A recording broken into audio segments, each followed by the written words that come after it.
ದರ್ಶನ್, ಹುಷಾರು ಕಣೋ, ಈ ಉರಿ ಬಿಸಿಲಿಗೆ ನಮ್ಮ ಚಿಕ್ಕ ತಮ್ಮ ಯಶ್ ಸುಸ್ತಾಗಿ ಬಿಡ್ತಾನೆ. ಸರಿ ಸುದೀಪ್, ನಾನು ನೋಡಿಕೊಳ್ತೀನಿ. ಅಣ್ಣ, ನಾನು ಸರಿ ಇದ್ದೀನಿ. ಅಣ್ಣ, ಇವತ್ತು RCB match. Virat Kohli batting ಮಾಡ್ತಿದ್ದಾರೆ. ನಾನು ಜಮೀನ್ದಾರ ಮನೆಯಲ್ಲಿ ಸ್ವಲ್ಪ ಹೊತ್ತು ಮ್ಯಾಚ್ ನೋಡ್ಕೊಂಡು ಬರ್ತೀನಿ.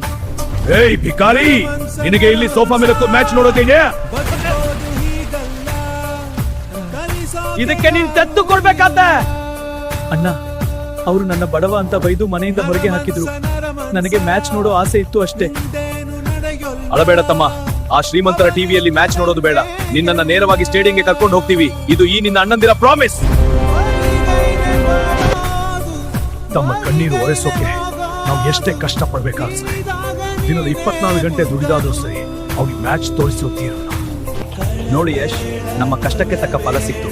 ನಾಳೆ ಬೆಂಗಳೂರಿಗೆ ಹೋಗೋಣ. ನಿನ್ನ ಆಸೆ ಈಡೇರುತ್ತೆ. ಆಸೆ ಈಡೇರ. ಹೌದು, ಎಷ್ಟು ದಿನ ಕಾಯ್ತೀವಿ? ಈಗ ಸರಿಯಾದ ಸಮಯ. ಸರಿ, ಎಣಿಕೆ ಮುಗಿಸೋಣ, ನಾಳೆ ಹೊರಡೋಣ. ಬೆಂಗಳೂರು ಚಿನ್ನಸ್ವಾಮಿ ಸ್ಟೇಡಿಯಂ. ನಂಬೋಕೆ ಆಗ್ತಿಲ್ಲ ಅಣ್ಣ, ನಿಮ್ಮಿಬ್ಬರಿಗೂ ತುಂಬಾ ಥ್ಯಾಂಕ್ಸ್.